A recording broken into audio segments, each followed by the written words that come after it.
Okay. Very good morning to all of you. Good morning, everyone, and welcome back also. Okay. Yes. So, yes, Zia, good morning. Good morning to all of you. Yes. A very good morning. Yes, yes, to both. Good morning. Let everyone join. Till then, reply me in the chat box. Are the voice and screen clear? Can you see the whiteboard? All okay? Yes, Astha. Good morning. Yes, yes, yes. Good morning to all of you. Okay. Fine. So this tool is going to be very useful for us. Yes, Divang. Good morning. Yes. Good morning to all of you. Fine. Okay. So as a revision for the as a revision of the chapter electrostatics, we are going to use this tool. Okay, wherein we can write on the screen and immediately you can also just write that down in the notebook. Okay, in your notebook. Okay. So without wasting time, let us start the revision. Okay. So one by one we'll revise the points in the electrostatics. Okay, so write down heading electrostatics. This is going to be the quick review. Okay, so listen carefully. Okay, listen to the things carefully. Okay, the first thing in the electrostatics is quantization of the charge. Okay, charge is always quantized, means smallest value of charge is fixed. So write down quantization of charge. Smallest value of charge is always fixed. That smallest value of charge, minimum value, is always fixed. It is equal to E. It is equal to 1.6 into 10 raised to minus 19. Any other value of charge is an integral multiple of, integer can be positive or negative, of this value. Okay, Q is any charge. Just keep on writing the things. Okay, you have to write very fast. Okay, this small e is the charge, smallest charge. Smallest charge. This concept is called as quantization of the charge. Any other charge will be integral multiple of this charge. Okay. Second point. The second point is the Coulomb's law. Second point is the Coulomb's law. It says the force of attraction or repulsion between the 2 point charges is going to be small k. This is small k. I am drawing it differently. Q1 first charge, Q2 second charge, divided by distance between them bracket square, or distance between them square. Let the charge be positive or negative. First of all, find out the magnitude and then deal with the direction separately. This is always going to be our method. Magnitude and direction we are going to deal with separately. Okay, this value small k is given by 1 upon 4 pi epsilon. This k is a medium dependent constant. You may say there is a similar law in the gravitation. The similar law in the gravitation is capital G m1 m2 upon r square. But on fundamental level, there is a difference between these two laws. The first and the main difference is, like charges repel each other. Positive charges, negative charges repel each other, but positive masses always attract each other, and there is a no concept of negative mass. This is the fundamental level difference. Okay, as an analogy, you can draw the zigzag line and draw the and write the another formula, similar formula in gravitation. But on fundamental level, like charges attract, like masses repel, and there is no concept of negative mass. Second, on fundamental level, this constant k is medium dependent. Coulomb's law, force in the Coulomb's law is medium dependent. This the constant in the Coulomb's law is medium dependent, but universal gravitational constant is medium independent. Let that be any medium, doesn't matter whether you are in vacuum, doesn't matter whether there is whether the 2 point masses are in water, doesn't matter whether 2 point masses are in oil, doesn't matter, this g is constant. It's just same for all the medium. That's universal constant. It will not change from space to space, it will not change from time to time, it's always same. That's the fundamental level difference. This can be asked in the exam. Fine. So k is a medium dependent constant, 1 upon 4 pi epsilon. Epsilon is equal to epsilon 0 capital K. This k is a capital K. Okay. Sometimes this capital K will be written as epsilon r. Let us write the names. capital K or epsilon r is called as relative permittivity, double T. Epsilon, permittivity of medium, permittivity of medium. Epsilon 0, just write quickly and in short, permittivity of vacuum. Okay, these things we already know. Now let us write the values of K or epsilon r for the different media. For air or vacuum, the value of K, capital K, this is capital K, and this medium dependent constant small k, which is equal to 1 upon 4 pi epsilon. For air or vacuum, it is 1. Then for water, just keep on making a note fast as possible. Okay, for water it's 80. You have to remember this. For water it is 80. For glass, the dielectric constant, this name is, one more name is dielectric constant, relative permittivity or dielectric constant.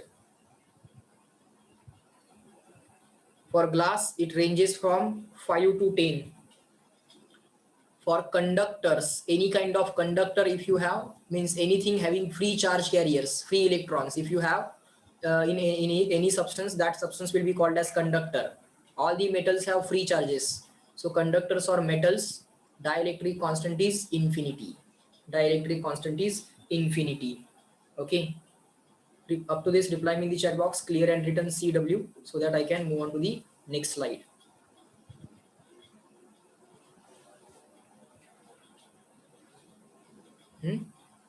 Of course, you can take the screenshot also, and one more thing, you can zoom the screen also. This is a shared screen, so this you can zoom on your mobile. एवढाच portion जर zoom करायचा असेल, that you can do. Okay, technical tip. You can zoom that on the screen. म्हणजे एखादा part जर लहान दिसत असेल, छोटा दिसत असेल, you can zoom that. All right. Next, the next point is principle of superposition. Principle of superposition of forces. Principle of superposition of forces. Write down.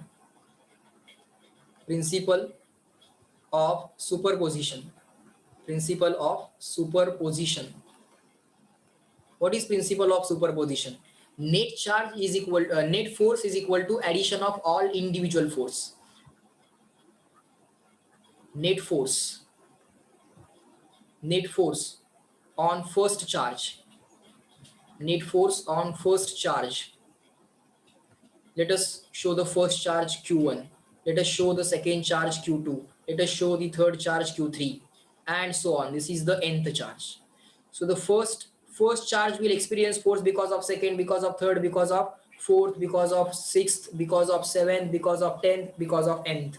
So पहिल्या charge वरती येणारा force because of 2, force on 1 by 2, because of third, force on 1 by third. Similarly, force on 1 by 4th, 5th, 6th, 7th up to nth. Force on 1 by nth. And when you write F1, it is called as net force on the 1. Net force on the 1 is the vector sum of net force on the 1 because of second, net force on the 1 because of third, net force on the 1 because of fourth, and so on. This is called as principle of superposition. It simply says just add all the individual forces vectorially. Just add all the individual forces vectorially to get force on any one charge. That's the principle of superposition of forces. That's the principle of superposition of forces. Okay. Next point is electric field at any point. Electric field at any point. Electric field at given point. How to find electric field at given point? Always remember this formula. If you are given a point and at that point, let's say the electric field is E, but you don't know the value of electric field at that point, what you have to do, just put a small charge Q there and check what is the force acting on that charge, and just use this formula. Force acting on the charge divided by given charge. Okay, just put the charge q there, check what is the force acting on that charge that you can measure. Okay, and therefore you can say force acting on given charge divided by given charge is equal to electric field at that point, is equal to electric field at that point. If the uh, if you place a positive charge here and the force on the positive charge is, let's say, rightward, it means that electric field is also rightward. Direction of force on the positive charge is always in the direction of electric field. Positive charge experiences force in the direction of electric field, negative charge experiences force in the direction opposite to electric field. Means, for example, here if you place positive charge, it must experience rightward force. Here if you place negative charge, it must experience leftward force. Okay, so electric field at given point you will be finding with this formula. Point number 6. This is true as a vector also. E bar equal to F bar upon Q. Unit you can calculate Newton upon Coulomb. Newton upon Coulomb. Next formula is electric field due to point charge at distance r. Electric field, write down in short, electric field at distance r due to point charge. Electric field at distance r due to point charge. Electric field at distance r due to point charge. Draw the point charge q at distance equal to r. What is the electric field? If this is a positive charge, electric field will be away from the positive. If this is a negative charge, it will be towards the negative. And that formula you will remember, small k q upon r square. And small k you can replace as 1 upon 4 pi epsilon. Epsilon you can replace epsilon 0 into k. Q upon r square. Okay, then next formula is for electric field outside a charge conductor. This was just a point charge, but now we will be having charge system or substance. This was just a point charge. System can be anything. System can be a one point charge, many point charges, or maybe a substance, maybe an object. Now we will be having charge object. Next charge object is electric field due to uniformly charged ring. Electric field. This chapter is going to be formula based chapter. Okay, this chapter is going to be formula based chapter. If you know the formula for the given situation, use it, get the marks. That's it. Electric field. And generally what happens is we generally forget the formulae in this chapter. Okay, electric field due to, so we will write names of all the cases and formula for that particular case. Okay, electric field due to charged ring. Electric field due to the charged ring at center. At center. Okay, when you have a charged ring, it's a symmetrical system. Yes, it's a symmetrical system. From the point of view of center, from the point of view of center, the charge is uniformly distributed over this ring and it's a symmetry problem. Whenever there is a symmetry, electric field due to this charge will be cancelled by this charge. Electric field due to this charge will be cancelled by this charge, and this is true for all the charges placed on the ring. So at the center, electric field at the center of the ring is equal to 0 because it's a symmetry problem. Okay, because it is a symmetry problem. From the point of view of center, according to center, the charge is symmetrically distributed, and whenever there is a symmetrical distribution with respect to any given point, then at that point electric field must be 0. Electric field because of this point, because electric field because of this charge, this portion of the charge will be cancelled by this portion of the charge. Electric field because of this portion of the charge will be cancelled by this portion, and this is true for all the portions on the ring or all the charges on the ring. Okay, all the diametrically opposite charges will cancel each other's electric field, so net field must be equal to 0. This is called as symmetry problem. Okay, and in symmetry problems, if at about given point, if the symmetry of charges exists about given point, if symmetry of charges exists, the electric field at that point must be equal to 0. Reply me in the chat box clear and written so that I can move on to next slide. Keep on making a note. Small c or CW.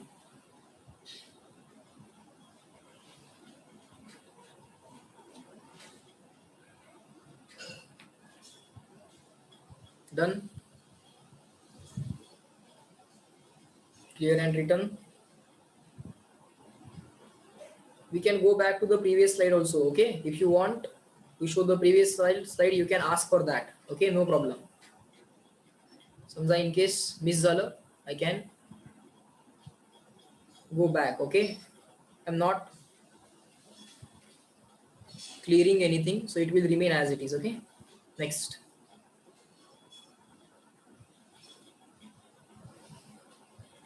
Next, write down electric field due to the half ring. Point number 8. Electric field due to electric field due to uniformly charged semicircular ring. Uniformly charged electric field due to uniformly charged semicircular ring. Semicircular ring. Let's draw a semicircular ring. It's uniformly charged. Let's say total charge on the ring is capital Q. This is the center of the ring. Okay, all the leftward and rightward electric fields will cancel each other because of this left positive portion and because of this right positive portion, or the leftward and rightward electric fields will get cancelled to each other. Only downward electric field will remain present. Only downward electric field will remain present. Okay, at the center only downward electric field will remain present. If this charge is positive, the electric field will be away from the ring. If this charge is negative, electric field will be towards the ring. Here the formula of electric field at the center of the ring, semicircular ring, is 1 upon 4 pi epsilon 0 2 lambda upon r, or k into 2 lambda upon r. Of course, you can replace this k as 1 upon 4 pi epsilon 0. The formula is similar to infinite line charge. The formula is similar to infinitely long line charge. Same formula, 1 upon 4 pi epsilon 0 2 lambda upon r. What is lambda? It is linear charge density. What is it? R. It is radius. ज्या गोष्टी आपण diagram मध्ये दाखवतोय त्या परत लिहायची गरज नाही. ज्या गोष्टी आपण डायग्राम मध्ये नाही दाखवल्या त्या परत लिहूया. Lambda is linear charge density. Lambda is linear charge density. Total charge on the ring divided by length of the ring. Charge per unit length. Total length, complete circle ची लेंथ आली असती 2 pi r. अर्ध्या circle ची length pi r. Half circle ची length pi r. Length of the half circle is pi r. Length of the half circle is pi r. Okay, this is the formula for electric field intensity at a point. Electric field intensity due to the semicircular ring at a point at the center of the ring. Okay, ring च्या सेंटरला पण ring कशी आहे semicircular. Lambda is charge per unit length. Formula is same as that of infinitely long line charge. एक infinitely long line charge असता तर हाच formula आला असता. सेम फॉर्म्युला इथं पण आहे. Okay, next formula, case number 9. Electric field due to uniformly charged ring at a point on the axis of the ring. Electric field at a point on the axis of ring. Electric field at a point on the axis of ring. Electric field at a point on the axis of ring. Now we will draw the ring like this. We will draw the axis of the ring like this. This is going to be the axis of the ring. Let me draw it like this. And at a point, at any general point on the axis, let me take the distance of the given point from the center of the ring as small x. Axis वरचा distance आपण कायम x घेतोय. रेडियसला जेव्हा जेव्हा axis वाले problem असतील तेव्हा तेव्हा रेडियसला स्मॉल ए घ्यायचं, आर म्हणायचंच नाही, कन्फ्यूज होतं. रेडियसला स्मॉल ए म्हणायचं, ऍक्सिस वरच्या डिस्टन्सला एक्स म्हणायचं, आणि ऑब्लिक डिस्टन्स जे काय असते, oblique distance, this distance, this oblique distance we will always write it as small r. Okay, this oblique distance we will always write it as small r. या पॉइंटला जी काय electric field येणार because of this positively charge ring, त्याचा formula लक्षात ठेवायचा आहे. काय formula आहे सांगतोय, सिच्युएशन पहिल्यांदा समजून घ्या. This is a charge ring, uniformly charge ring. Okay. The formula is complete. समजा पॉइंट चार्ज क्यू असता, पॉइंट चार्ज क्यू मुळे ऍट डिस्टन्स आर जी काही इलेक्ट्रिक फील्ड आली असती ती electric field as it is लिहून घ्यायची, k into Q upon R square, k into Q upon R square, आणि फक्त कॉस थिटा म्हणून मल्टिप्लाय करायचं आणि अँगल थिटा इथे लिहायचा. ओके, ही तुमची ट्रिक झाली. क्यू एवढ्या चार्जमुळे ऍट डिस्टन्स आर, फॉर्म्युला काय, K Q upon R square. पायथागोरसनं तुम्ही या आर स्क्वेअरला रिप्लेस करू शकता. R square is equal to a square plus x square. त्या बाकी सगळ्या गोष्टी तुम्हाला समजतायत. या पॉइंटला येणारी नेट इलेक्ट्रिक फील्ड जी असणार ती, सिस्टीम पॉझिटिव्हली चार्ज आहे so away from positive, system negatively charge असेल तर towards negative. This is the electric field at a point on the axis of the ring. Formula काय लक्षात ठेवायला सांगितलाय, पॉइंट चार्जचा formula लिहायचा पहिल्यांदा, मल्टिप्लाय बाय कॉस थिटा करायचं, दॅट्स इट. सगळे व्हर्टिकल आणि व्हर्टिकली अपवर्ड आणि डाऊनवर्ड कंपोनंट कॅन्सल होतात. या अपर हाफ रिंग मुळे आणि लोअर हाफ रिंग मुळे अपवर्ड आणि डाऊनवर्ड कंपोनंट कॅन्सल होतात, फक्त राईटवर्ड कंपोनंट शिल्लक राहतो, त्याला म्हणतात ऍक्सियल इलेक्ट्रिक फील्ड. ती कशी लिहायची असते, ट्रिक काय आहे, पॉइंट चार्जचा फॉर्म्युला इंटू कॉस थिटा. आता बऱ्याच रिप्लेसमेंट्स आहेत. कॉस थिटाला तुम्ही कसं रिप्लेस करणार, adjacent upon hypotenuse. So replacements हे लक्षात ठेवा, हे डायरेक्टली वापरायचं आहे. कॉस थिटाची replacement adjacent upon hypotenuse. Adjacent म्हणजे ऍक्सिस वरचं distance, distance on the axis, divide by hypotenuse म्हणजे स्मॉल आर. बरं, लोकांनी या स्मॉल आर साठी पण रिप्लेसमेंट काढली आहे. Small r is equal to Pythagoras under root a square plus x square. Axis मधल्या प्रॉब्लेम्स ना, ऍक्सिस वरचे जेवढे क्वेश्चन्स असतील तेवढ्या सगळ्या क्वेश्चन्स मध्ये रेडियसला कुणीही कॅपिटल आर घ्यायचं नाही, स्मॉल ए घ्यायचं. आणि जो काय आर म्हणाल तो तुमचा कायमच मग स्मॉल आर असणार आहे, आणि ते ऑब्लिक डिस्टन्स असणार आहे, स्लॅन्ट डिस्टन्स असणार आहे. म्हणजे ऍक्सिस वरच्या क्वेश्चन्सला कॅपिटल आर, स्मॉल आर असं कन्फ्युजन होत नाही. के क्यू आपण आर स्क्वेअर म्हटलं ना, मी आर स्क्वेअर म्हणतोय, ऍक्सिस मधला प्रॉब्लेम आहे, मग आर स्क्वेअर म्हणजे आर कुठला असणार, ऑब्लिक असणार.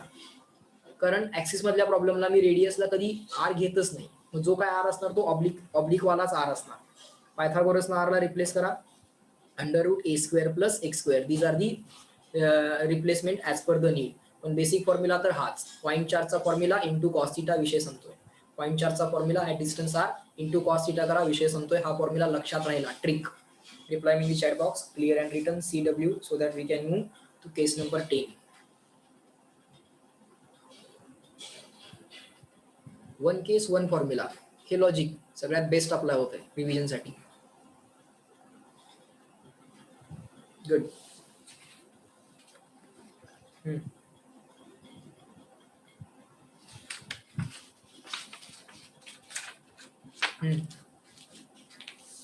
चला बाळांनो पुढं, पॉईंट नंबर किती वा, 10. Write down.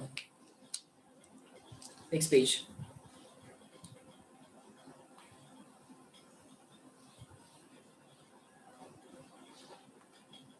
केस नंबर 10.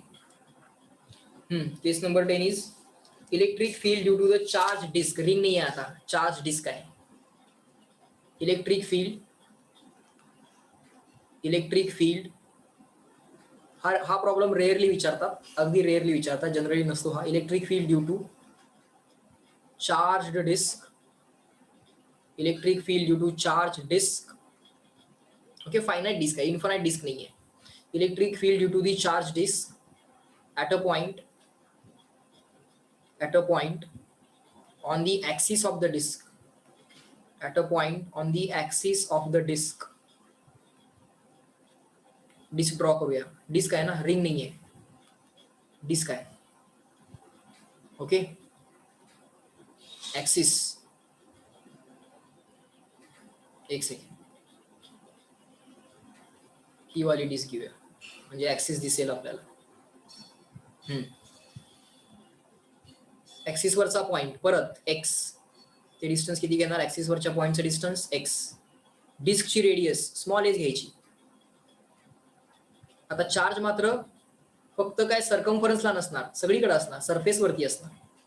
सो आता चार्ज पर युनिट एरियाची कॉन्सेप्ट, सिग्मा, सरफेस चार्ज डेन्सिटीची कॉन्सेप्ट. या पॉइंटला electric field of course away from the system. Positive charge असेल तर अवे फ्रॉम द सिस्टीम, हा चार्ज निगेटिव्ह असता तर टुवर्ड्स द सिस्टीम आली असती इलेक्ट्रिक फील्ड. आता येणार away from the system. This electric field, what is the formula? Formula is sigma upon 2 epsilon 0 into bracket 1 minus cos theta. Infinite sheet असते तर formula काय असतोय, सिग्मा अपॉन 2 इप्सिलॉन 0. मग पहिल्यांदा इन्फानाइट शीटचा फॉर्म्युला लिहायचा. काय फॉर्म्युला लिहायचा, सिग्मा अपॉन 2 इप्सिलॉन 0. इन्फानाइट शीटचा फॉर्म्युला शिकवला होता. इन्फानाइट शीटमुळे electric field at any point, ती तर ॲट एनी पॉईंट असते, ही तर ॲट गिवन पॉईंट आहे, ॲट गिवन पॉईंट एक्स आहे. पण इन्फानाइट शीटमुळे ॲट एनी पॉईंट असते, ती असते sigma upon 2 epsilon 0. Additional factor लक्षात ठेवा बाळांनो, 1 मायनस कॉस थिटा. आता तुम्ही म्हणाल सर थिटा कुठं आहे, काही नाही, स्लॅन्ट डिस्टन्स ड्रॉ करा. स्लॅन्ट डिस्टन्स ड्रॉ केलं, आर लिहून टाका, थिटा लिहून टाका, कॉस थिटा मिळवा. कॉस थिटा कसा मिळणार, रिप्लेसमेंट फॉर्म्युला तर लोक हा लक्षात ठेवणार आहेत. कॉस थिटाची रिप्लेसमेंट काय असेल बाळ, adjacent upon hypotenuse. Adjacent upon hypotenuse. Pythagoras replacement for r. Pythagoras काय म्हणेल आर साठी replacement, under root sir a square plus x square. That's it. जर फायनाईट चार्ज डिस्क दिली तर. इनफानाइट असेल तर कोण सांगेल मला हा थिटा किती असेल. इन्फानाइट डिस्क झाली, मग त्याचा शेप मॅटर करत नाही, सर्कल आहे, स्क्वेअर आहे, अरे इन्फानाइट ऑब्जेक्ट आहे, त्याला कुठला आला शेप. थिटा किती असेल फक्त सांगा मला. करेक्ट कशिश, करेक्ट दिव्यांग, जियाद, करेक्ट. हीच बाळांनो शीट जेव्हा इन्फानाइट होते, when the same sheet becomes infinite, it means the theta is equal to 90. So लिहा for infinite sheet theta is equal to 90. टाका theta is equal to 90. तुम्हाला इन्फानाइट शीटचा formula मिळायलाच पाहिजे. इन्फानाइट शीटचा formula into bracket 1 minus cos 90. Cos 90 0 असतोय, vertical axis ना, horizontal ऍक्सिसला साइन 0 आहे, 90 म्हणजे व्हर्टिकल ऍक्सिस, व्हर्टिकल ऍक्सिसला कॉसच्या व्हॅल्यू 0 आहे, 0 असतात. 90 म्हणजे vertical axis, cos of vertical axis angle is always 0. Cos 90 0, 1 minus 0 1 झाला.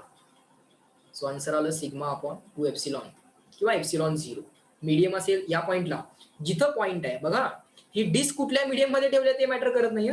डिस्क कुठल्या मीडियम मध्ये ठेवल्या ते मॅटर करत नाही, पॉइंट कुठल्या मीडियम मध्ये ते मॅटर करते. पॉइंट वॉटर मध्ये असेल तर वॉटरचा इप्सिलॉन किंवा epsilon 0 into k of the water. ही हा पॉइंट केरोसिन मध्ये आहे आणि ही डिस्क ऑइल मध्ये आहे, चालेल, काही फरक पडत नाही. हा पॉइंट कुठे आहे ते बघा, हा पॉइंट ज्या मीडियम मध्ये त्याचा एप्सिलॉन पाहिजे, ही डिस्क कुठल्या मीडियम मध्ये त्याचा एप्सिलॉन नको आहे, ते पण लक्षात ठेवा. रेअरली असं कन्फ्युजन ते एक्झाम मध्ये आणू शकतील, आतापर्यंत कधी आणलेलं नाहीये. पण हा पॉइंट कुठल्या मीडियम मध्ये आहे, दॅट्स द मॅटर. ठीक आहे, तो सिग्मा अपॉन 2 इप्सिलॉन 0 असतो इन्फानाइट शीटचा formula. Case number 11.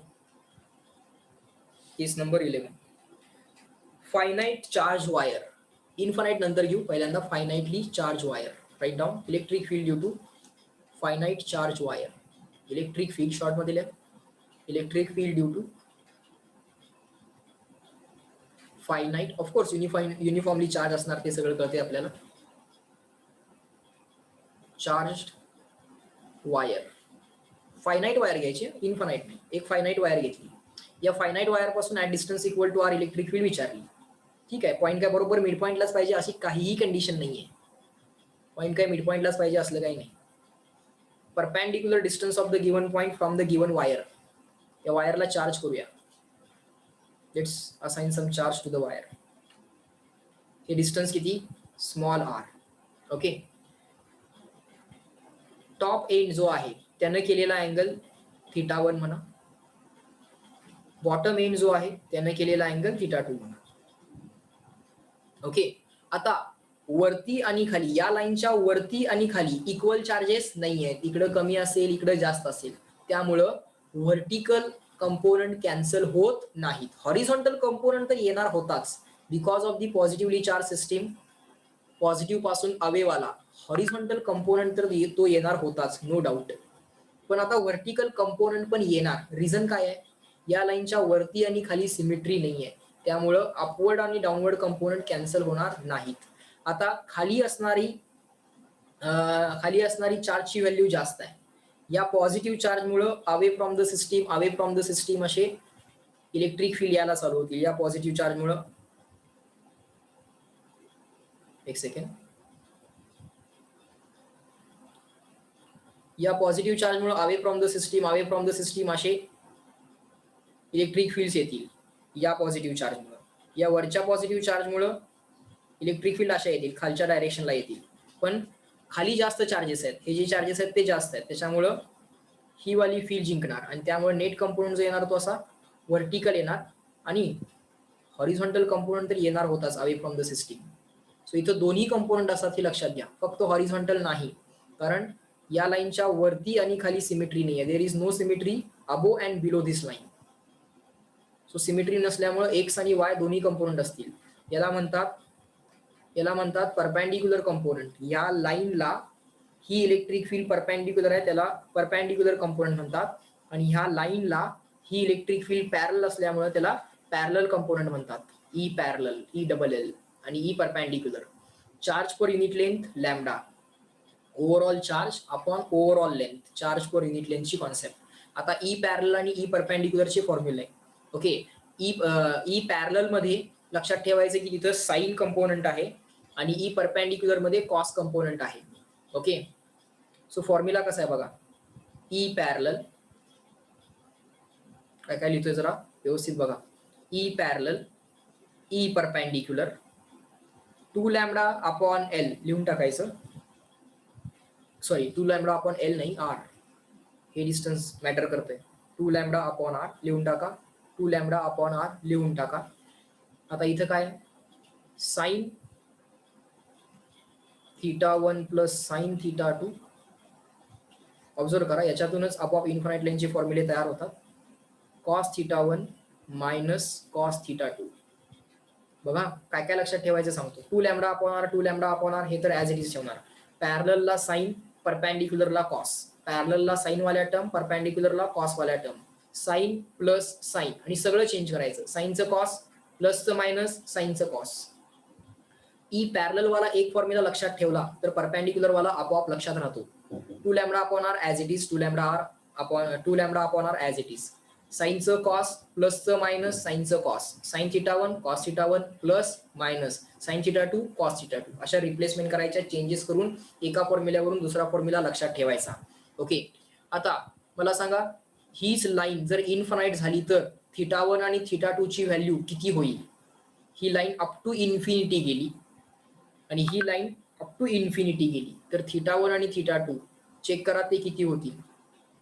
He line up to infinity गेली की हा अँगल बघा वाढायला चालू झाला, 90 कडे जायला चालू होईल. तेच हा पॉइंट जर अजून खाली खाली खाली जायला चालू झाला तर θ2 पण 90 व्हायला चालू होईल. Okay,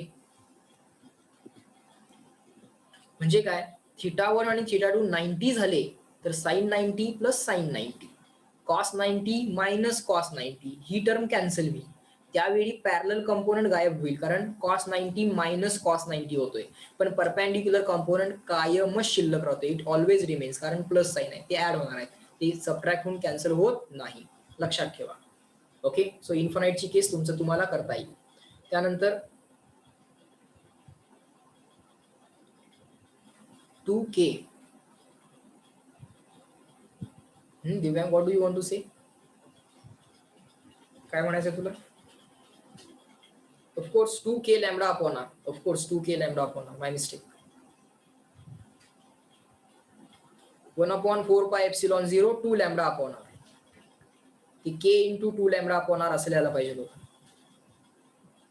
k into 2 lambda upon r.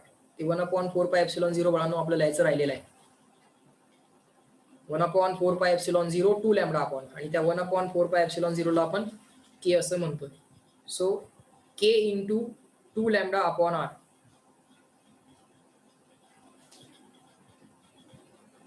आणि हा जो 2 आहे हा 2 आपण रिप्लेस करतो साइन θ1 प्लस साइन θ2. बरोबर, म्हणजे या 2 ला खाट मारा आणि या 2 ला पण खाट मारा. आता चेक करा, हा 2 आपण पहिल्यांदा इन्फानाइटचा फॉर्म्युला लिहितो. k into 2 lambda upon r, k into 2 lambda upon r. 2 ला खाट मारतो साइन θ1 प्लस साइन θ2 लिहितो.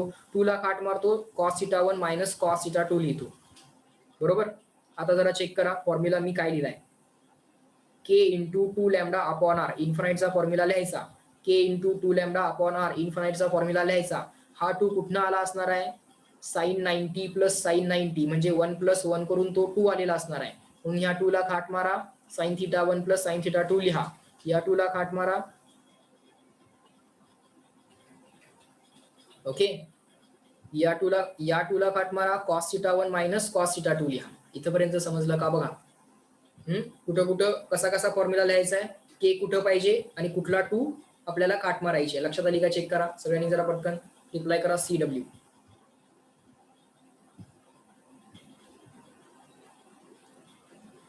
पाठ करायला सोपं पडावं म्हणून आपण पहिल्यांदा इन्फानाइटचा लिहायचा असतो, के इंटू 2 लॅम्बडा अपॉन आर, के इंटू 2 लॅम्बडा अपॉन आर.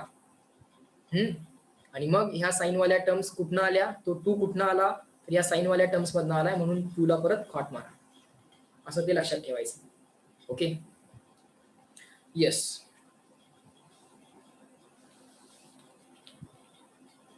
बर, infinite wire perpendicular electric field 0 येणार नाही. इन्फानाइट वायर जर असेल तर away from the wire perpendicular वाली फील्ड येणारच. पॅरलल वाली 0 येईल. ओ, आपली मिस्टेक झाली का? आपली काय मिस्टेक झाली का? उलट सुलट झालंय का? चेक करा. ओके, ते सांगत होता सो. ओके, एक सेकंड.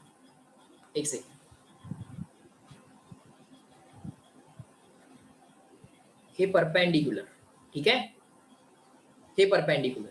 कारण इन्फानाइटचा पॅरलल कंपोनंट 0 व्हायला पाहिजे. 0 होण्याची पॉसिबिलिटी फक्त कॉस मध्ये आहे, कारण सबट्रॅक्शन इथंच आहे. बरोबर आहे तुमचं. चेंज करा, ठीक आहे. हे काय यायला पाहिजे, हे परपेंडिक्युलर यायला पाहिजे, कारण ही पॉसिबिलिटी 0 होण्याची नाहीच आहे. 0 होण्याची पॉसिबिलिटी इथं आहे आणि पॅरललच 0 होऊ शकते. परफेक्ट.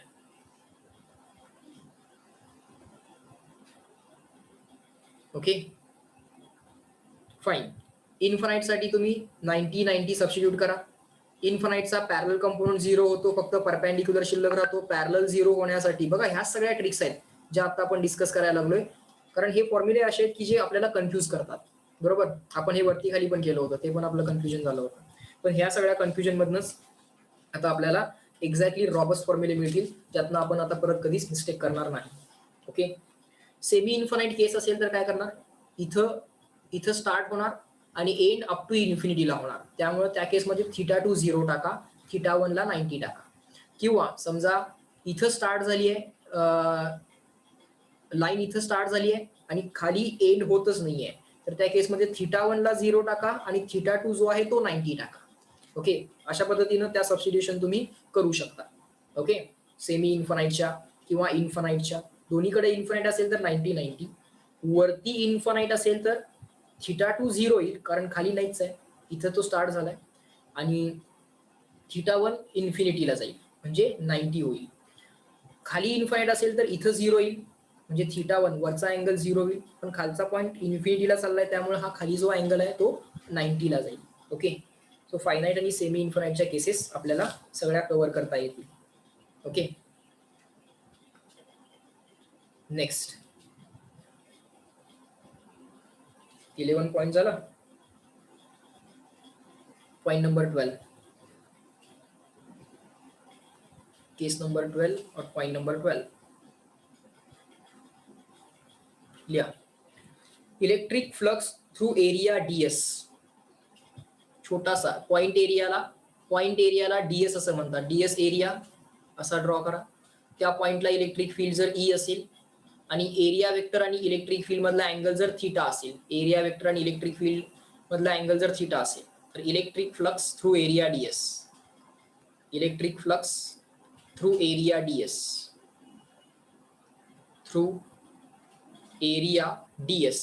ds हा पॉइंट एरिया आहे. त्या पॉइंटला किती इलेक्ट्रिक फील्ड आहे बघा, छोटेसे electric flux d phi is equal to E bar dot ds bar. By definition it is dot product of electric field and area vector. So magnitude of first vector into magnitude of second vector into cos of angle between them. Theta is angle between area vector ds bar and the electric field at that point. Area vector is always perpendicular to area. These are the facts that we know. Okay, theta is the angle between E bar and ds bar. जे आपण diagram मध्ये draw केले ते परत separately काय लिहायची गरज नाही. नेक्स्ट, इलेक्ट्रिक फ्लक्स याच पॉइंट मध्ये लिहा. Electric flux originating from the positive charge. originating electric flux originating from positive charge Q ते किती असतात Q upon epsilon. Electric flux originating from the positive charge Q ते किती असतात Q अपॉन इप्सिलॉन. मीडियम असेल तर इप्सिलॉन, मीडियम नसेल तर epsilon 0. Electric flux terminating positive मधनं बाहेर पडतात म्हणून ओरिजिनेटिंग, अँड दे टर्मिनेट म्हणजे निगेटिव्हला एंड होतात म्हणून terminating. Terminating on minus Q as a number आत येत आहेत ठीक आहे, पण as a number Q upon epsilon इथे लिहिलेलं ना आपण, टर्मिनेटिंग म्हटलेलं आहे.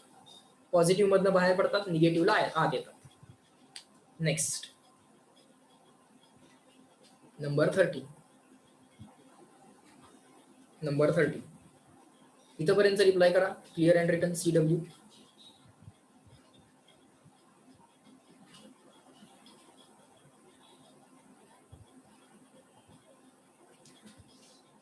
DS एवढ्या एरिया मधले फ्लक्स, Q मधनं बाहेर पडणारे फ्लक्स, मायनस Q वरती एंड होणारे फ्लक्स. चला next Gauss theorem. Gauss theorem काय सांगते? Closed integral of surface integral of electric field म्हणजे E bar dot DS bar over any close surface is equal to 1 upon epsilon 0 times the charge enclosed by the surface. Semi इन्फानाइटला perpendicular as well as parallel electric field same असेल. Yes semi इन्फानाइटच्या केसमध्ये ते दोन component same येण्याची possibility आहे. Just go back to the point. Semi इन्फानाइटची समजा जर केस असेल तर त्या केसमध्ये एक डाऊट आलाय, सो सॉल्व्ह करूया. सेम आला तर सेम आला, नो प्रॉब्लेम. सेमी इन्फानाइटच्या केसमध्ये काय होणार? आता ही लाईन जी आहे ती वरती अप टू इन्फिनिटी जाते. त्या केसमध्ये θ1 अँगल जो असणार तो 90 घ्या, θ2 अँगल जो आहे तो 0 घ्या. फॉर्म्युला कसा लिहायला शिकवलाय? E perpendicular E parallel. काय 0 होण्याची पॉसिबिलिटी आहे? फार तर 0 होण्याची पॉसिबिलिटी ही पॅरलल वालीच असते. मग त्याच्यामध्ये निगेटिव्ह साईन आलं पाहिजे, परपेंडिक्युलर मध्ये पॉझिटिव्ह साईन आलं पाहिजे. पहिल्यांदा लिहिलं पाहिजे इन्फानाइट लाईनचा formula K into 2 lambda upon r. नुसतं 2 लॅम्बडा अपॉन आर नाही, K into 2 lambda upon r. पहिल्यांदा इन्फानाइटचा फॉर्म्युला लिहायचा K into 2 lambda upon r, K into 2 lambda upon r. बरोबर.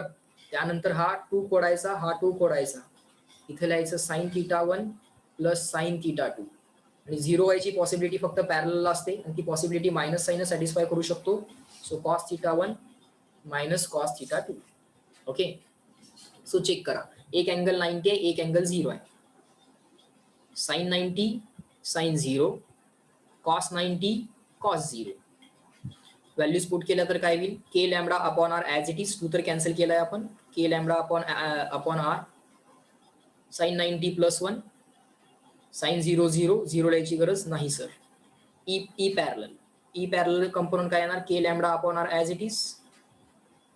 कॉस 0 इज प्लस 1 नाही, एक 90 टाकायचं आहे ना, cos 90 0 minus cos 0 plus 1. Answer काय आलं? -1 इंटू दिस म्हणजे minus K lambda upon r. ठीक आहे. मायनस आला म्हणजे तो डाऊनवर्ड वेक्टर आहे. हा पॅरलल जो वेक्टर आहे तो खालच्या बाजूला आहे. ठीक आहे. सो इलेक्ट्रिक फील्ड डाऊनवर्ड येणार पॅरलल वाली. परपेंडिक्युलर वाली जी आहे ती पॉझिटिव्ह वाली आहे, ती म्हणजे राईट वर्ड येणार. आणि दोन्ही इक्वल आहेत. K lambda upon r, K lambda upon r. फक्त एक पॉझिटिव्ह आहे, एक निगेटिव्ह आहे. निगेटिव्हचं मिनिंग फक्त डायरेक्शन दाखवायसाठी असतं. जेव्हा whenever you have a vector quantity plus and minus show the direction. Whenever you have vector quantity plus minus show the directions. But when you have scalar quantity plus and minus have different meaning. असं नाही की scalar always positive असतात, असं काय नाही. Work done scalar आहे, but work done can be positive, negative and 0. Positive work done means force and displacement both are in same direction. Negative work done means force and displacement are opposite in direction. So whenever you have vector quantity plus and minus indicate direction, but when you have scalar quantity plus and minus do not indicate direction, they have some different meaning. For example, positive work done means force and displacement both are in same direction. Negative order means force and displacement both are in opposite direction. Okay, so let me rub all these things.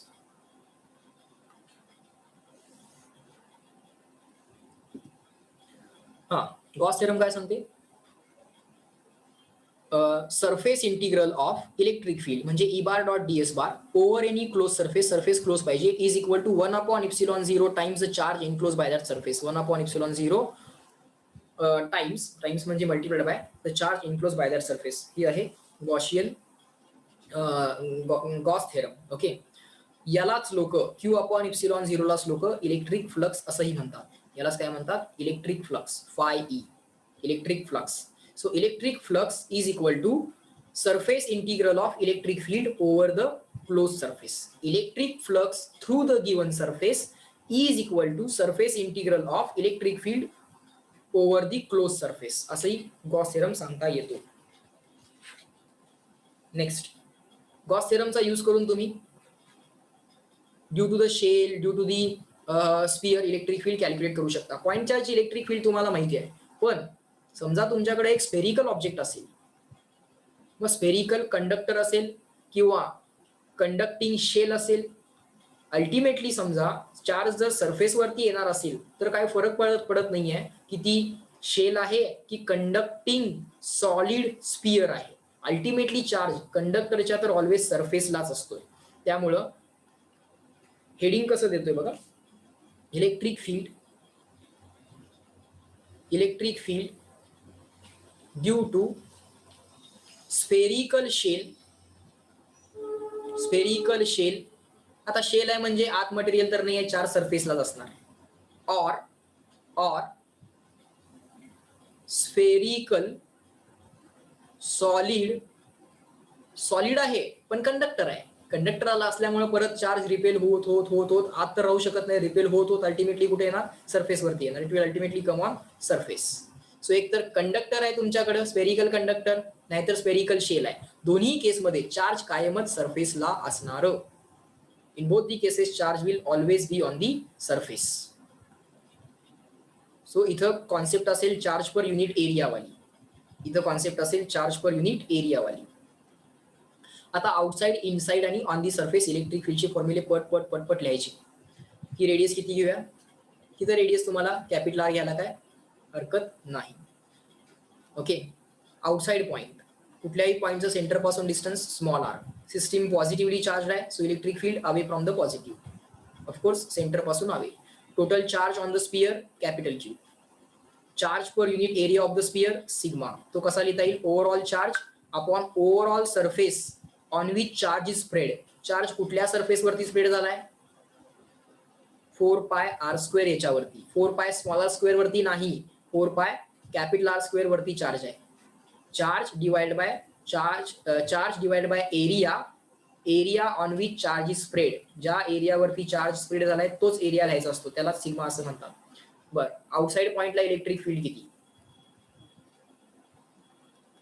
R more than capital r साठीची condition आहे. Okay, small r ची value more than capital R म्हणजे electric field outside. Formula लिहा. Point चार्जचाच formula लिहायचा आहे, दुसरं काही नाही. पॉइंट चार्जचाच फॉर्म्युला लिहायचा आहे, दुसरं काही नाही. पॉइंट चार्जचा formula complete this charge assume करायचं सेंटरला, कारण तुम्ही आउटसाइड आहात. K into Q upon R square, that's it. Next स्टेपला आन्सर. ओके, 4 पायची रिअरेंजमेंट करू शकता, नो प्रॉब्लेम. 4 पायची रिअरेंजमेंट करू शकता.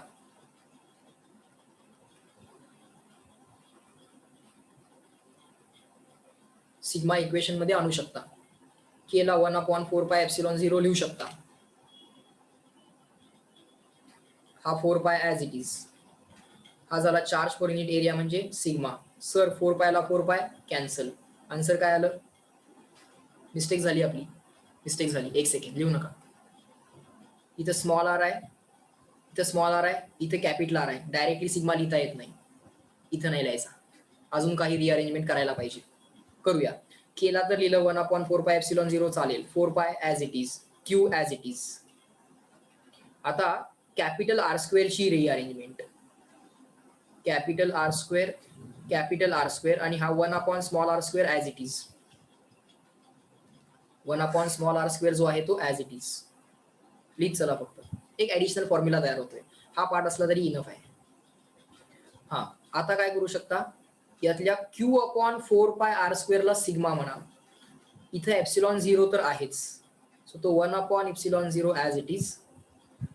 हा क्यू अपॉन 4πR² ला सिग्मा म्हणा. This r² will be as it is, capital R² वरती असलेला, and this in the denominator small r². So sigma upon ε0 r² upon r², हा पण एक फॉर्म्युला आहे, हा पण एक ऍडिशनल फॉर्म्युला आहे. Okay, as per the need derive करायचा, पार्ट हा करायचा. Outside as if it is a point charge. Outside electric field कशी काढायची, as if it is a point charge.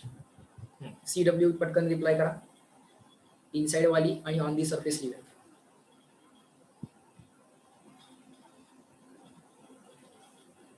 Clear and return.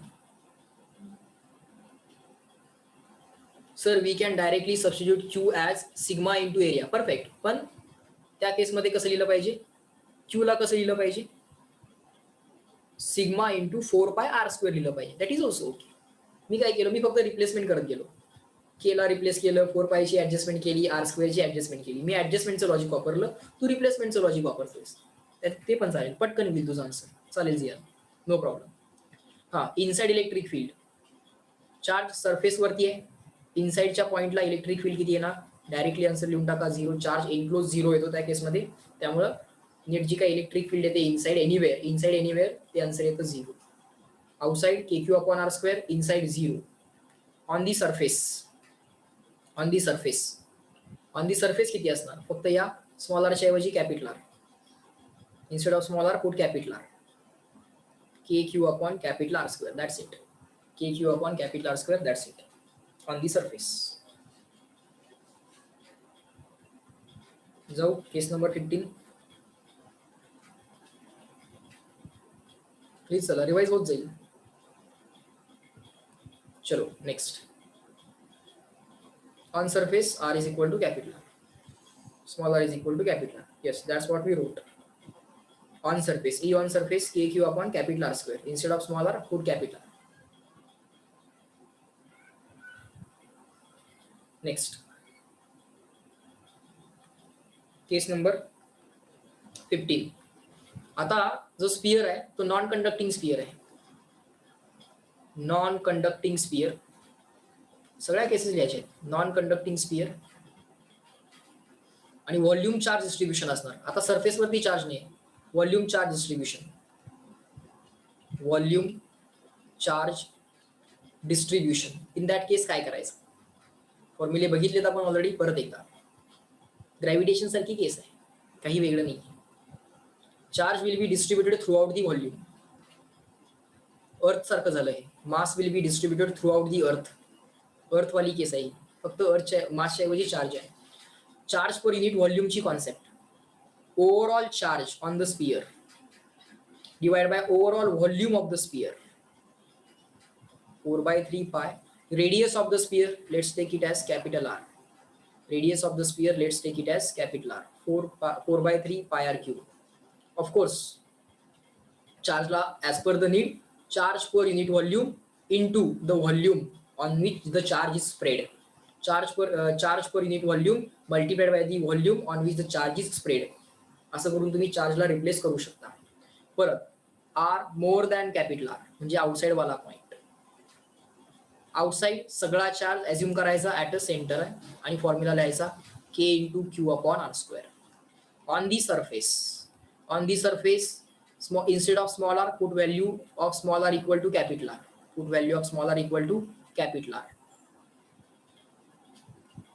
on the surface. Okay, outside small r is more than capital R.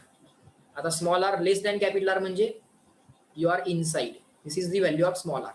आता inside definitely काहीतरी charge enclose होतो. If you draw the Gaussian sphere, dotted sphere, त्याच्या आत charge enclose आहे. So ते जे काय answer आहे ते असं आहे. फार सिंपल आहे. केला हाच फॉर्म्युला लिहायचा के ॲज इट इज. फक्त क्यूच्या ऐवजी instead of Q just write Q enclose, nothing else, upon r² as it is. That's it, formula over. आता बाळ फक्त ह्या क्यू एनक्लोजला लिहूया. लिहा इथं charge enclose, charge per unit volume into enclosed volume. Enclosed volume किती आहे एनक्लोज व्हॉल्यूम 4/3 पाय स्मॉल आर क्यूब आहे. इथं सबस्टिट्यूट करायचं divide by small R square as it is. आता लक्षात येईल आर क्यूब आणि आर स्क्वेअर कॅन्सल झाला सर. हा के ॲज इट इज आहे सर. हा 4 pi upon 3 as it is आहे. R cube upon R square cancel झाला आर आला. सो इनसाइडची इलेक्ट्रिक फील्ड. आता काही लोक या केला वगैरे रिप्लेस करतील, करू देत. 1/4 pi epsilon 0 4/3 pi into r as it is. Sir 4 पायला 4 पाय कॅन्सल करा. सर काय आलं क्यू राहिला आपला नाही.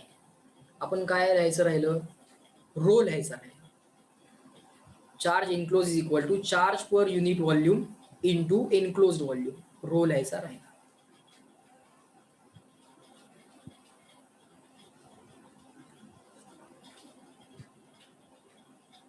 कॉन्सेप्ट समजून घ्या. पटपट पटपट गणित सुटणार आहेत. तो रो लिहायचा राहिलाय तो लिहा. हा रो अपॉन इप्सिलॉन 0 अपॉन 3 आणि into R. This is the answer. This is the inside वाली electric field. This is the inside वाली इलेक्ट्रिक फील्ड. त्याचा ग्राफ इनसाइड आणि आउटसाइड वाला इलेक्ट्रिक फील्डचा ग्राफ. स्मॉल आर इलेक्ट्रिक फील्डची value. Small R capital R झाला की सरफेसवरती आलात. या रिजन मध्ये small R more than capital R. या रिजन मध्ये small R less than capital R. म्हणजे हा इनसाइड वाला रिजन आहे, हा आउटसाइड वाला रिजन आहे. Inside electric field is directly proportional to r. Y is equal to mx वाला ग्राफ स्ट्रेट लाईन यायला पाहिजे. सरफेसला फील्ड मॅक्सिमम हळूहळू वाढत गेली आहे कारण आर वाढला की इलेक्ट्रिक फील्ड वाढणार आहे. आणि outside electric field is proportional to 1/r². Outside electric field is proportional to 1/r². Outside वाली जी इलेक्ट्रिक फील्ड है that is proportional to 1/r². So outside proportional to 1/r² चा ग्राफ. प्रोपोर्शनल टू आर आणि proportional to 1/r². इन्फिनिटीला जाऊन 0, सेंटरला पण 0. सरफेसला max किती असते 1/4 पाय एप्सिलॉन 0 म्हणजे के Q/r². पण सरफेसला आर ची value capital R. Clear and written CW.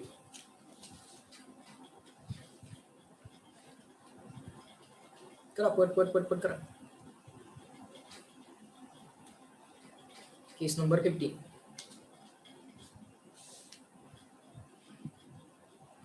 Inside outside on the surface आणि volume distribution.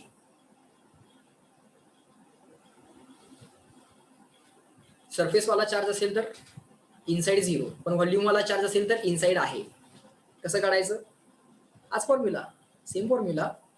Instead of Q write Q enclosed. How to write Q enclosed? Charge per unit volume into enclosed volume. Enclosed volume is 4/3 pi smaller cube. That's it. Everyone reply me CW so that we can move on to case 16. चलो next.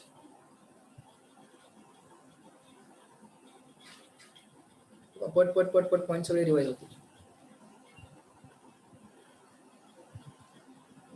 केस number 16. Infinite line charge. माहित आहे formula परत एकदा लिहून घ्या. केस मध्ये दिलाय त्यामुळे लिहून घ्या. Up to infinity charge per unit लेंथची व्हॅल्यू असेल. आता कारण लेंथ माहित नाहीये, इन्फानाइट लेंथ आहे त्यामुळे लेंथ माहित नाहीये. त्यामुळे charge per unit length directly दिला असेल. त्याच्यापासून आहे distance equal to R. Electric फील्डचा formula at this point P ला electric field. The formula is K into 2 lambda upon R. K into 2 lambda upon R. Infinite line charge. Okay. Case number 17. ही केस मुद्दाम दिली गेलेली आहे so that it can help for the case number 17. Case number 17 जी आहे ती infinite cylinder आहे. पण तो cylinder conducting आहे. कंडक्टिंग सिलेंडर असल्यामुळे चार्ज परत सरफेसला येणार. चार्ज परत बाळ सरफेसला येणार. कंडक्टिंग सिलेंडर पटकन ड्रॉ करून घ्या.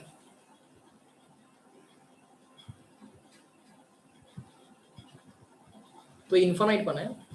The cylinder is infinite also. Cylinder is infinite also, so it will have one axis like this, and the cylinder is extending up to infinity. So draw here symbol of infinity, draw here symbol of infinity. The charge is going to reside only on the surface. Charge is going to reside only on the surface. So here, as the object is infinite in one dimension only, दुसरं dimension finite आहे. ही radius finite आहे. त्या रेडियसला capital R म्हणून टाका. ही radius finite आहे.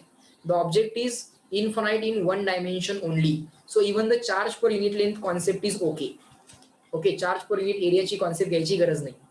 Okay, तो दोन्ही डायमेन्शन मध्ये इन्फानाइट नाही आहे. ओनली अलॉंग एक्स डायरेक्शन तो इन्फानाइट आहे.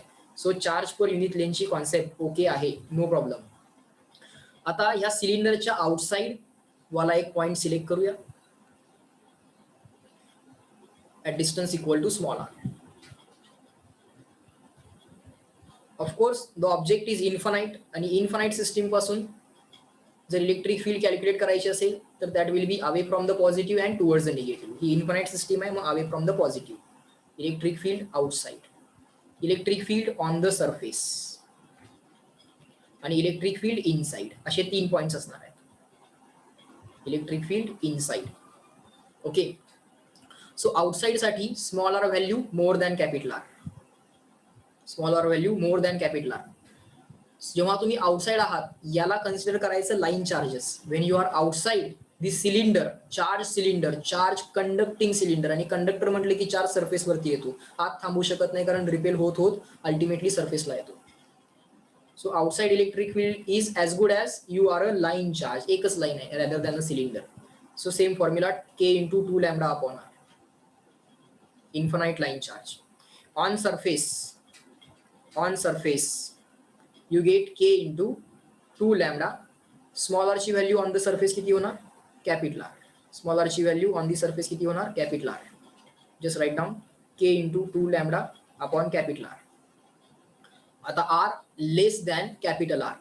इनसाइड काहीही चार्ज इनक्लोज नाही. If you draw the Gaussian cylinder here, nothing will be enclosed. Nothing will be enclosed at a inside point. No charge will be enclosed inside point. So electric field is going to be 0 there. Okay. त्याचा graph विचारतात ना परीक्षेत. कुठं काढू? इथं काढू का? Graph. Sir, is this also for uniform charge density? Yes. ही चार्ज डेन्सिटी जी आहे ही युनिफॉर्म चार्ज डेन्सिटीच आहे. आपण अप टू इन्फिनिटी, पण ती लाईन चार्ज वाली डेन्सिटी घेतली तरी चालते, कारण एकाच डायमेन्शन मध्ये ऑब्जेक्ट इन्फानाइट आहे, दुसरं डायमेन्शन फायनाइट आहे. म्हणजे along x dimension object finite आहे, ही रेडियस फायनाइट आहे, आणि अलॉंग वाय डायरेक्शन लेंथ काय फायनाइट नाही. त्यामुळं एकाच डायमेन्शन साठी हेल्प घ्यायची, त्यामुळं चार्ज पर युनिट लेंथ घेतलं तरी चालते, कारण एकाच डायमेन्शनला हेल्प पाहिजे आहे तुम्हाला. ओके.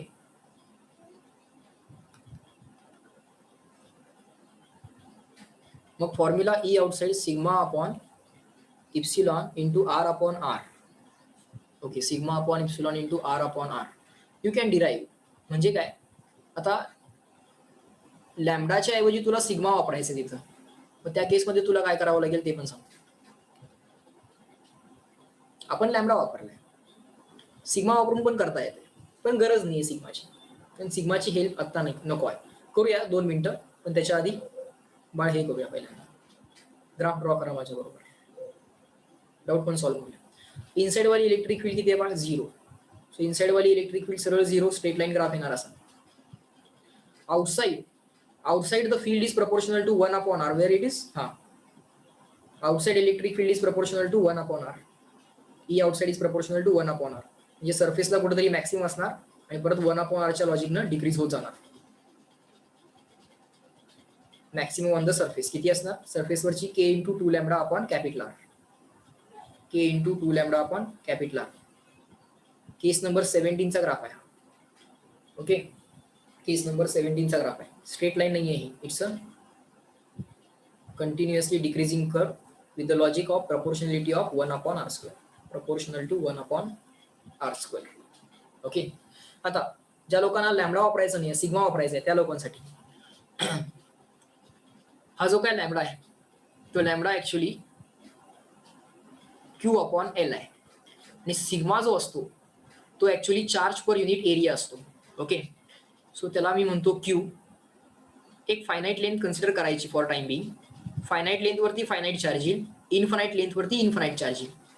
सो फायनाईट लेंथ वरचा चार्ज डिवाइड बाय त्या फायनाईट लेंथला करस्पॉन्डिंग सरफेस एरिया, तो येणार कर्व्ड सरफेस एरिया. तो किती असणार 2 पाय आर इंटू एल, 2 पाय कॅपिटल आर इंटू एल. आणि ह्या क्यू अपॉन एल ला लोकांनी लॅम्बडा म्हणून रिप्लेस केलेलं असणार आहे. तू जिथं फॉर्म्युला बघितलास तिथं क्यू अपॉन एल ला त्यांनी लॅम्बडा म्हणून रिप्लेस केलेलं असणार आहे. So this is the relation between sigma and lambda for the given situation. This is the relation between sigma and lambda for the given situation. So what you can do here, you can observe the formula, outside wala formula, k as it is, 2 as it is, small r as it is. Now I want replacement for the lambda. I want replacement for the lambda because I want sigma in the equation. So lambda can be replaced by 2 pi r into sigma. 2 pi capital R into sigma. And here you can find, या mistake झाली का? नाही, हा जो काय के आहे ना त्या केला पण परत तुला 1 अपॉन 4 पाय एप्सिलॉन 0 करावा लागेल. म्हणजे तू जो फॉर्म्युला म्हटली sigma upon epsilon R upon R तो येतोय. चेक करा इथं 2 इंटू 2 4 पाय होते. या केला पहिल्यांदा लिहितो मी 1 upon 4 pi epsilon 0, 1 upon 4 pi epsilon 0, 2 into 2 4 पाय R sigma, 4 pi capital R sigma divide by small R. Check कर तुझा फॉर्म्युला डिराईव्ह झाला. 4 पायला 4 पाय कॅन्सल, तुझे म्हटलं होतंस तसं sigma upon epsilon 0 capital R upon small R. पण प्रपोर्शनलिटी तीच राहिली पाहिजे, प्रपोर्शनल टू 1 अपॉन आरच राहिलं पाहिजे. सिग्मावाली लोक येस नो रिप्लाय करा. मी लॅम्बडा वापरतो. Good, clear and return. CW fast.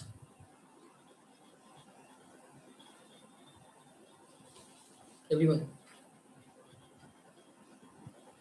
Good. करू next point revise. 18 number point, case number 18.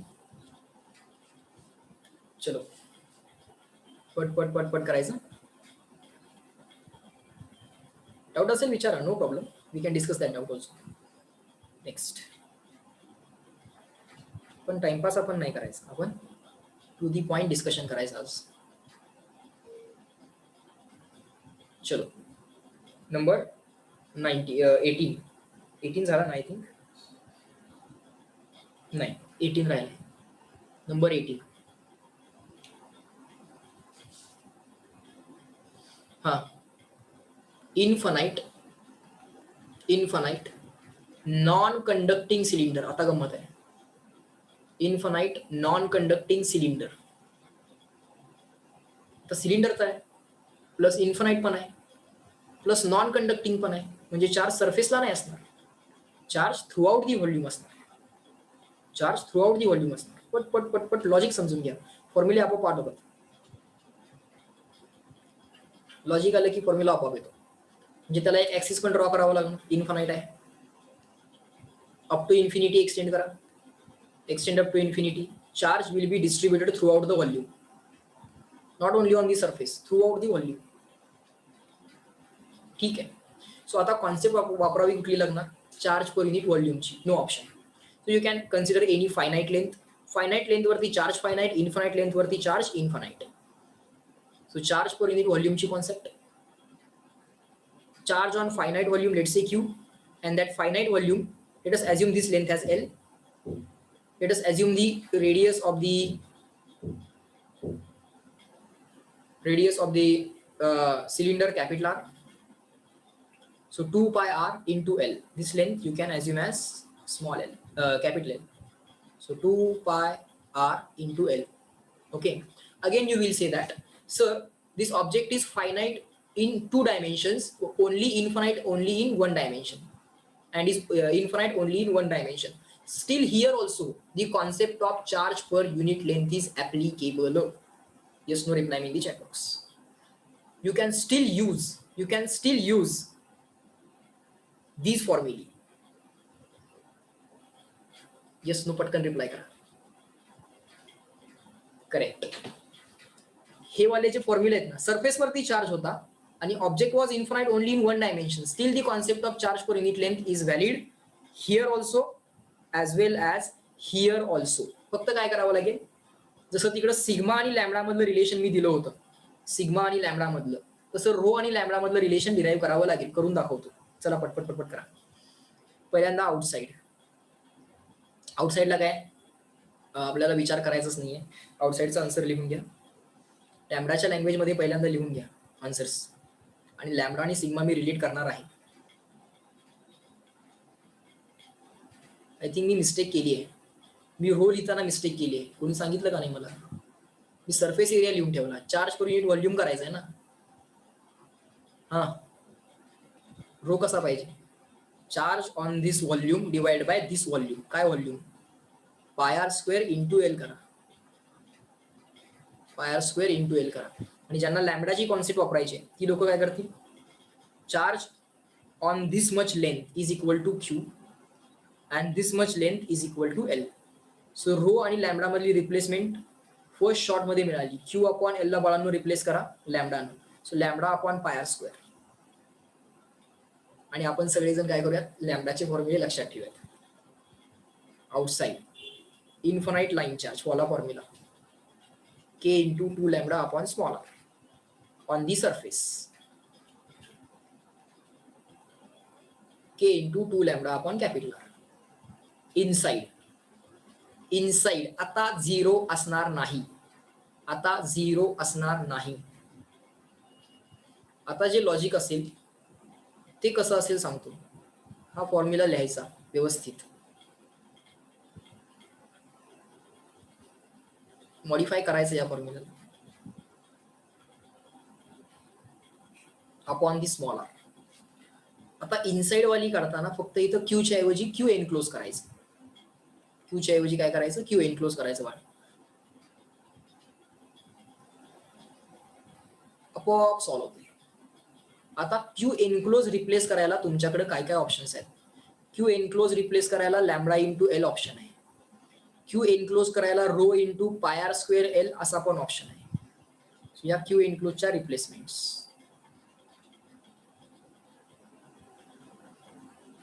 पण रिप्लेसमेंट कशी होणार? Charge per unit volume into तुमचा व्हॉल्यूम. एनक्लोज चार्ज करायचा आहे. सगळा चार्ज नको आहे. सगळा चार्ज नको आहे. We are inside the cylinder. तिथंच एक गॉशियन सिलेंडर ऍझ्युम करा.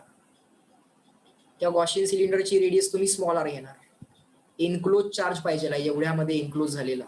Charge per unit volume into enclosed volume तो येणार pi into small R square into of course जी काय लेंथ आहे ती complete length L. First. Second thought for the Q enclosed. Second thought is according to this relation. Lambda into length करावी लागेल. Lambda into नाही, lambda into length आता वापरता येणार नाही. कारण लॅम्बडा इंटू लेंथ जर तुम्ही केलं तर तुम्हाला हा चार्ज मिळेल ना. लॅम्बडा इंटू लेंथ केलं तर तुम्हाला एवढ्या व्हॉल्यूम मधला चार्ज मिळेल. तुम्ही इनसाइड आहात, तुम्हाला इनसाइड सिलेंडर मधला चार्ज मिळायला पाहिजे. चेक करा कॉन्सेप्ट क्लिअर व्हायला लागले का? लॅम्बडा इंटू एल आता अप्लाय होत नाही इनसाइडच्या केसला. इनसाइडच्या केसला रोनच डील करावं लागेल. लॅम्बडानं डील करता येणार नाही. येस नो रिप्लाय करा.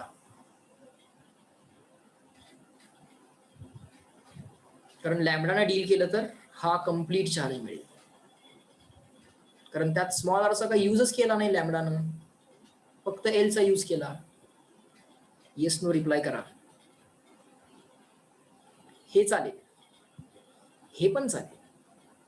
इनसाइड वाल्याला प्रॉब्लेम आहे, लॅम्बडाने डील करता येणार नाही कारण चार्ज व्हॉल्यूम मध्ये आत पण आहे. सो त्याला रो ने डील करा. आणि आन्सर असेल या K as it is 2 as it is upon small r as it is. याला काय लिहिणार, rho into pi R square L divide by L, K as it is, 2 as it is, rho as it is, r square upon r, l l cancel. K now you can replace by 1 upon 4 pi epsilon 0. This 2 row into r. 2 and 4 you can cancel, or if you want you can keep it as it is. पण inside वाली electric field bar या case मध्ये proportional to R आली, outside वाली proportional to 1 upon r. Sir pi is missing in the numerator, sorry my mistake. कुठे होता तो, हा पाय राहिलाय, रो नंतर पाय पाहिजे होता. येस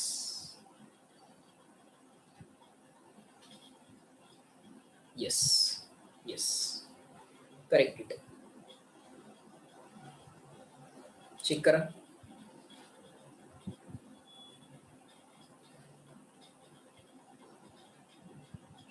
काय काय कॅन्सल होते, 2 पायला 4 पाय कॅन्सल होते. आन्सर काय येते, रो अपॉन इप्सिलॉन 0. बघा हा रो अपॉन इप्सिलॉन 0. 2 ला 4 कॅन्सल आहे, पायला पाय कॅन्सल आहे.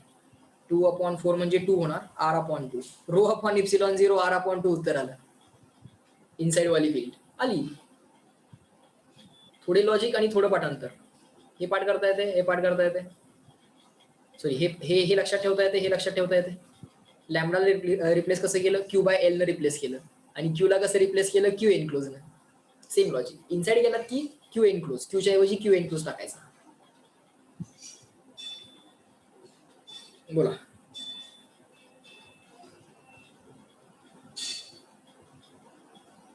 Clear and written. CW. Everyone fast. Case number 18. Good. Case number 19 कडे जाऊया.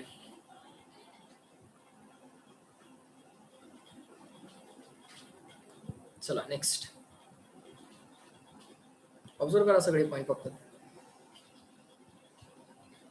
केस number 19.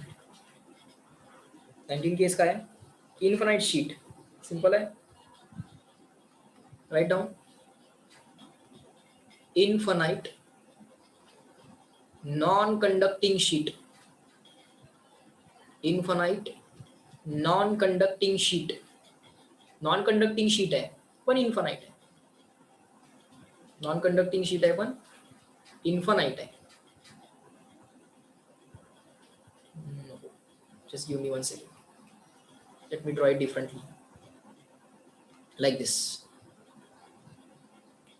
We have the infinite sheet, but it is non-conducting. Non-conducting असल्यामुळे एकच लेयर होणार, एकच लेयर असणार. चार्जचा एकच लेयर, 2 लेयर तयार व्हायचं काही कारण नाही. Because this is a non-conducting sheet. Only 1 layer of charge will be there. At any point, electric field, infinite non-conducting sheet. Infinite आहे त्यामुळे electric field at any point सेमच असणार. डिस्टन्सचं काय मॅटर करत नाही जेव्हा ऑब्जेक्ट इन्फानाइट असतो तेव्हा. Electric field at any point, at any point. हा पॉईंट जर राईटला असेल तर away from the positive, point जर लेफ्टला असेल तर away from the positive. Direction as per the need decide करा. व्हॅल्यू लक्षात ठेवा, the value is sigma upon 2 epsilon 0.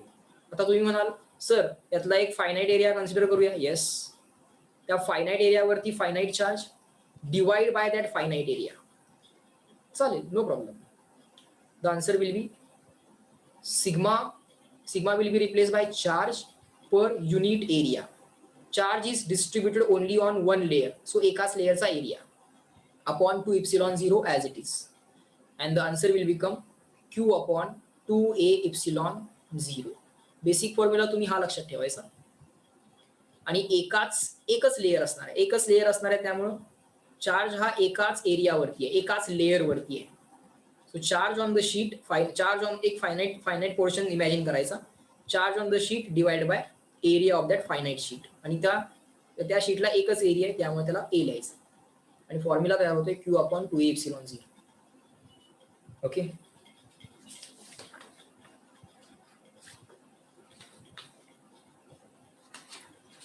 हीच शीट जर कंडक्टिंग झाली, if the sheet is conducting, if the sheet is conducting, charge separate होतील दोन लेयरला, एक right layer आणि एक लेफ्ट लेयर, एक राईट लेयर आणि एक लेफ्ट लेयर. राईट मुळे सिग्मा अपॉन 2 एप्सिलॉन 0, लेफ्ट मुळे सिग्मा अपॉन 2 एप्सिलॉन 0, टोटल येणार ऍडिशन. इलेक्ट्रिक फील्डचा आन्सर येणार sigma upon 2 epsilon 0 plus sigma upon 2 epsilon 0 म्हणजे सिग्मा अपॉन एप्सिलॉन 0. पण आता गंमत बाळांनो अशी आहे, तुम्ही म्हणाल सर तोच चार्ज होता आणि तोच चार्ज फक्त एका लेयरच्या ऐवजी दोन लेयरला गेला, पण चार्ज तर almost close to each other आहे. इलेक्ट्रिक फील्डची व्हॅल्यू तीच राहिली पाहिजे, तीच राहते, चेक करा. आता मात्र बाळांनो सिग्माची रिप्लेसमेंट काय सांगतोय बघा. परत सर एक फायनाइट एरिया इमॅजिन करा.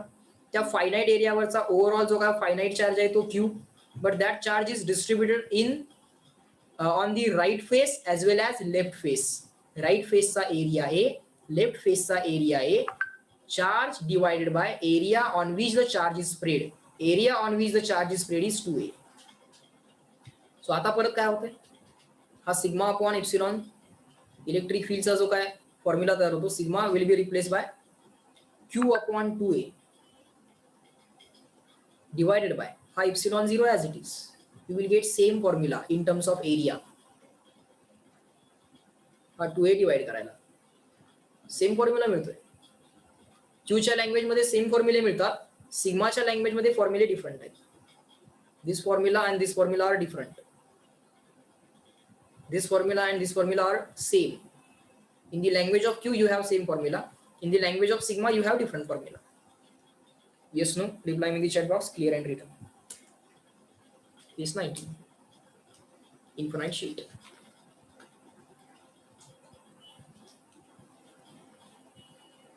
आता विसरायचं नाही, क्यूच्या लँग्वेज मध्ये फॉर्म्युला बाळ सेम, सिग्माच्या लँग्वेज मध्ये different.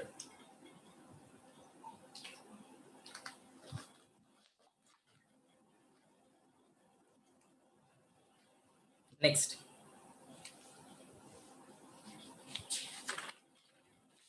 Case number 20.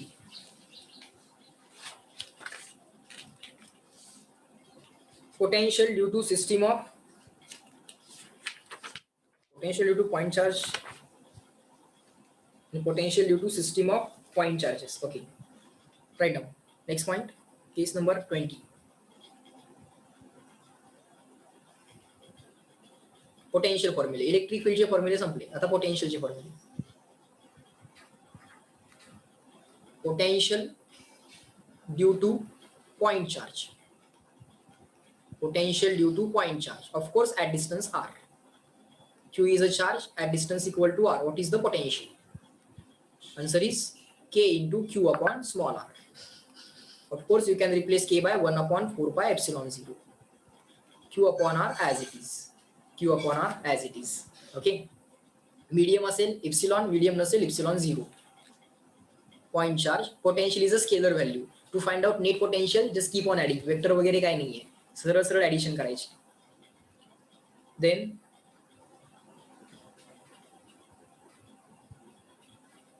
potential energy of system of, यातच लिहित चला, potential energy of system of 2 point charges. Potential energy of system of 2 point charges. First point charge q1, second point charge q2, distance between them r12 or simply r. Potential difference, sorry, not potential difference, potential energy, distance between them r. Potential energy of system of 2 point charges, it is k q1 q2 upon r square नहीं है, r square केलं की force निघतो, r केलं की energy निघते. Potential energy of system of 2 point charges. Potential energy of system of 3 point charges. 3 point charges, 3 point charges घ्या, q1 q2 q3. Distance between first end second 1 2. Distance between first and third 1 3, r13. Distance between second and third r23. Okay, that potential energy of the system कशी assume करायची? Initially assume that no charge is present in the system. Initially assume that no charge is present in the system. Bring the first charge. No need of work because there is no one to attract or repel the first charge. No need of force applying on it. When the force applied is zero, work done is zero. Now you have to bring second charge in the field of first. Then you have to bring third charge in the field of first as well as second. पहिल्यांदा charge आणताना काहीच work करावं लागत नाही. दुसरा charge पहिल्याच्या फील्डमध्ये आणावा लागतो. तिसरा चार्ज पहिल्याच्या आणि दुसऱ्याच्या फील्डमध्ये आणावा लागतो. सो पहिला चार्ज आणताना तर काही वर्क करावं लागत नाही. आता आणूया दुसरा चार्ज. अजून बाकी कोणी आलेलं नाहीये. सिस्टीमला असेंबल करायचं असतं. Work done in assembling the system is the potential energy of the system. So पहिला चार्ज आणताना 0, दुसरा चार्ज आणताना 2 पॉइंट साठी माहित आहे. Second charge in the field of first. So K Q1 Q2 upon R12. Second charge brought in the field of first divided by distance between them R12. This is the work done in bringing the second charge. Plus now we have to bring third charge in the field of first and third charge in the field of second. आता bring करूया third charge in the field of first. K Q1 Q3 upon R13. Third charge in the field of first. Plus third charge is also brought in the field of second. So K Q2 Q3 upon R23. System assemble झाली. That's it. This is the total potential energy of the system. CW in the chat box.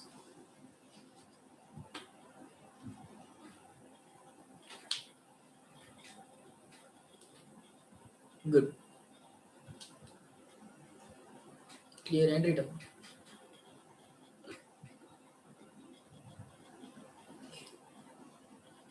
Three point charges होता ना. Fourth point charge असेल तर या terms as it is राहतील. Fourth charge in the field of first, fourth charge in the field of second, fourth charge in the field of third. So fourth charge वाला तुमचं तुम्ही करा.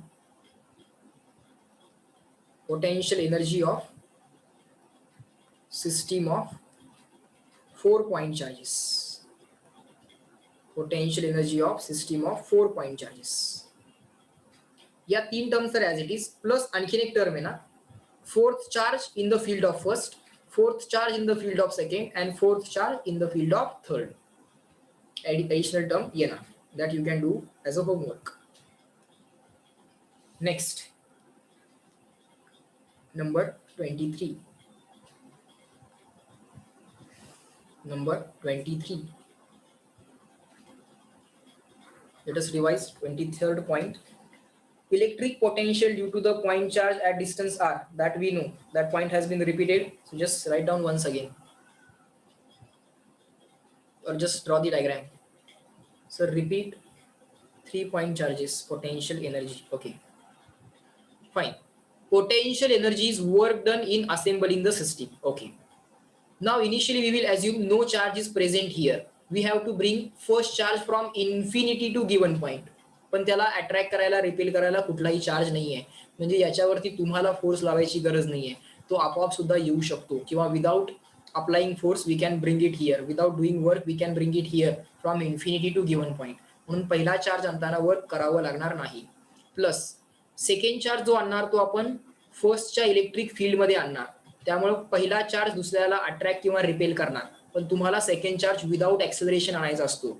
त्यामुळं जेवढा फोर्स याच्यावरती पहिल्या चार्जनं लावलाय त्याला इक्वल आणि अपोजिट फोर्स तुम्ही लावायचा असतो.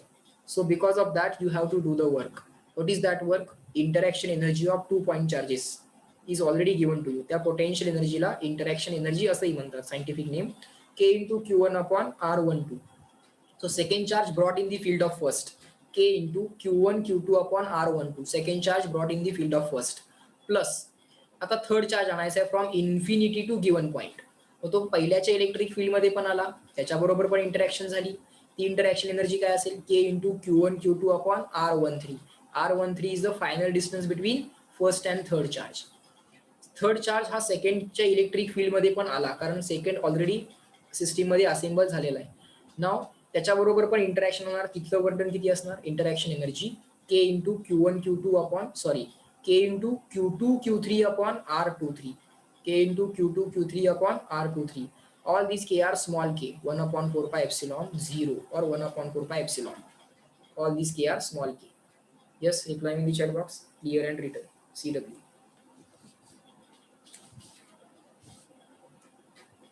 आता क्लियर झाला का?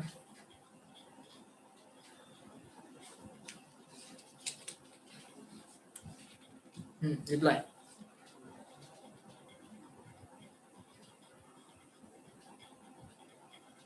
Third charge is brought in the field of first as well as second. का? बर. थर्ड चार्ज जो काय आपण आणणार, तो थर्ड चार्ज आणताना पहिला चार्ज त्याच्यावरती फोर्स लावणार, त्याला इक्वल अपोजिट तुम्हाला फोर्स लावावा लागेल, वर्डन करावं लागेल. It is this. Simultaneously it is also experiencing the force because of second charge.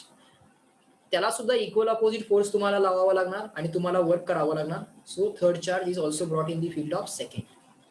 And therefore you have to write two terms. And while bringing the fourth charge, you have to write three terms in the field of first, in the field of second, and in the field of third. You have to do the work, okay, to move the fourth charge from infinity to given point. So there will be three terms in the field of first, in the field of second, in the field of third. Check kara, reply in the chat box.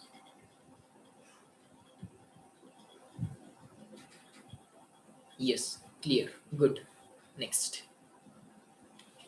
Interaction energy of 4-point charges, you do it on your own. Good.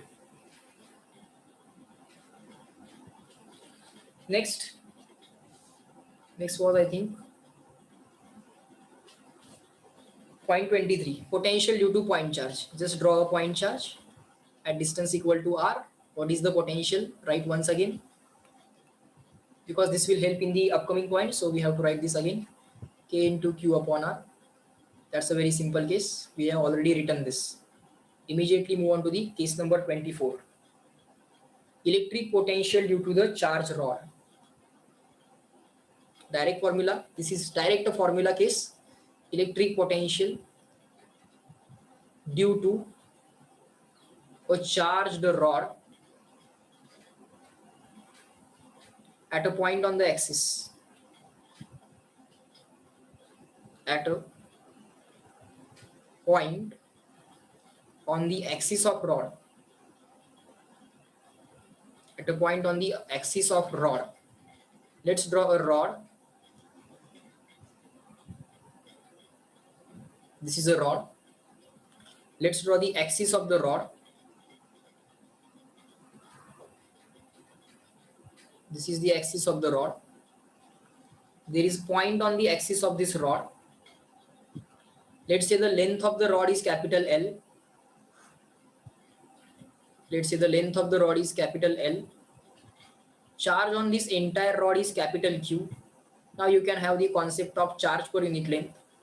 Charge on the rod divided by length of the rod. This is the charge distributed on the length. Okay. At this point, we want to find out potential. We know potential because of positive charge is always positive. Potential because of negative charge is always negative. Let us call this distance as x. This distance is not from the center. The distance is from the end of the rod. This is a special case. We have to remember it as a formula. Okay. The formula is kq upon L. Okay. Formula of potential is simply kq upon L. Just like kq upon r. Find out, write down first kq upon L, and small term is there in addition with that. It is r plus this distance is x plus L upon L. It's a log term, log of x plus L upon L. Okay. In reality, this formula has been derived by integration. First of all, assume the very small charge dq here. Because of this dq charge, find out the very small potential dv. Then because of this dq charge, find out very small potential dv, dv. All these dq charges will give you dv potentials. Integrate them to find out the final answer. Okay, but in the exam we might not be having that much time, so we will simply remember kq upon L, ln x plus L upon L. Axis वरचा distance आपण x म्हणतोय. पण special case आहे, this distance x we are writing not from the center but from the end. Okay. reply me in the chat box written, because this we have to remember. Absolute case rarely विचारली जाईल, but let's not miss that possibility also. CW KQ upon N, पोटेन्शियलचा formula, पोटेन्शियलचं unit तर satisfy झालं. आता ln x plus l upon l additional term लक्षात ठेवा. Reply me W everyone, so that I can move on to point number 25.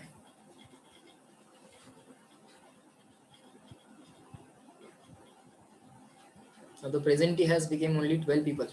Okay. दमलाय का? Reply me in the chat box. Are you tired? आहात का जागे? का झोपला? 2 तास सलग नाही बसू शकत आम्ही? किती फुल पर्सेंटेज दिले आम्ही? 3 तास सलग बसायची सवय आहे आम्हाला. 2 तास काय? सर तुम्हाला सवय आहे, तुम्ही 4 तास सलग लेक्चर घेता, त्यामुळे आता आमचं 2 तास सलग लेक्चर घ्यायला 1-2 दिवसात सवय होऊन जाईल बाळांनो. Already 1 hour 40 minutes almost done. Shall we stop here? थांबूया का?